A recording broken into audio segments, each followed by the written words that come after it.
If you can't explain how two computers talk, you can't explain how an attack works. In this episode, I'm going to show you the networking basics every blue team defender actually uses. No full CCNA, just what you need to read alerts without panicking.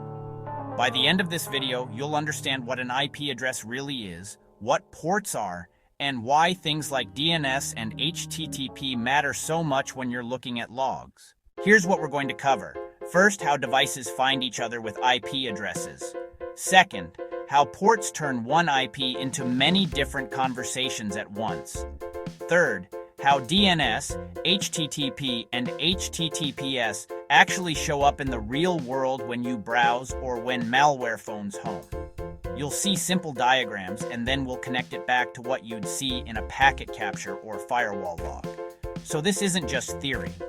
It's something you can use in your home lab and in a SOC. Let's start with the IP address. The easiest way to think about it is like a street address for a device on a network. It tells other systems where to send packets so they end up on the right machine, not just somewhere on the internet. You'll hear people talk about IPv4 and IPv6, private IPs like 192.168.8xx at home, and public IPs that represent you on the internet. As a defender, what matters is learning to recognize which IP belongs to your internal machines and which ones are external destinations. When you're in your home lab, run a simple command like ipconfig on Windows or ipadder on Linux and write down your IPs. Then compare them to what you see in logs and packet captures so you start connecting those dots. Now imagine that IP address is an apartment building. Inside that building are lots of doors, and each door is a port. Ports let one device run many services at the same time. Web servers, remote access, file sharing, and more.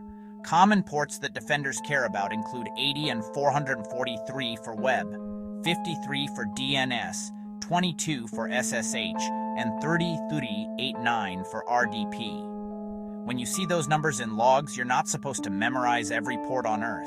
You just need to recognize which ones look normal for your environment. In your lab, use Netstat or similar tools to see which ports your own machine is listening on right now. Then, when you see a weird port or a known one used in a strange way, it'll jump out at you a lot faster. Next is DNS, which is one of the most important protocols for defenders. DNS is basically the phone book of the internet. It takes a human-friendly name like example.com and turns it into an IP address your system can actually connect to. When you look at DNS logs, you're not just seeing boring background noise.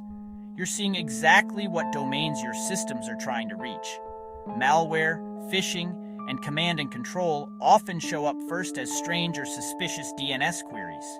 In your home lab, run a DNS query using NSLOOKUP or DIG, then find that same query in your DNS or firewall logs. Once you've done that a few times, you'll stop treating DNS as magic and start treating it as one of your best early warning signals. Now let's talk about HTTP and HTTPS. These are the protocols that power most of your web browsing.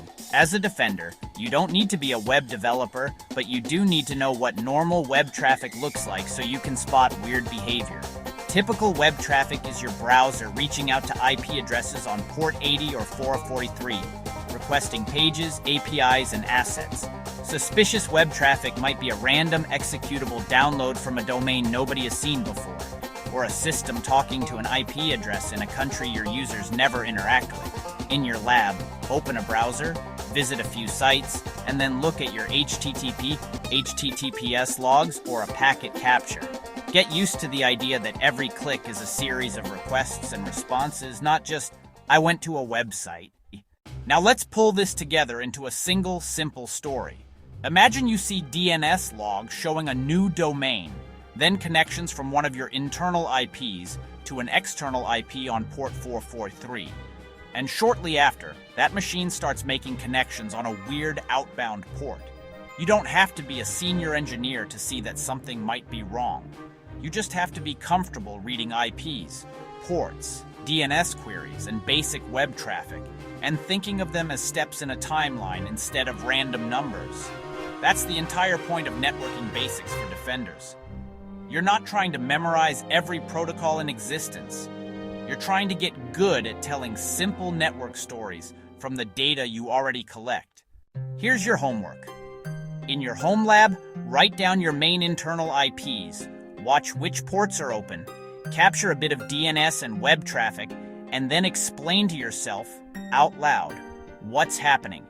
If you can tell that story, you're ahead of most beginners. In the next episode, we're going to take this one level deeper on your hosts.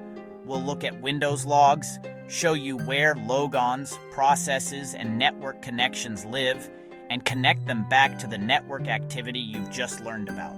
This is El Chico Tech Everyday Defender. If this helped you, hit like, subscribe, and keep building your Phase 1 roadmap.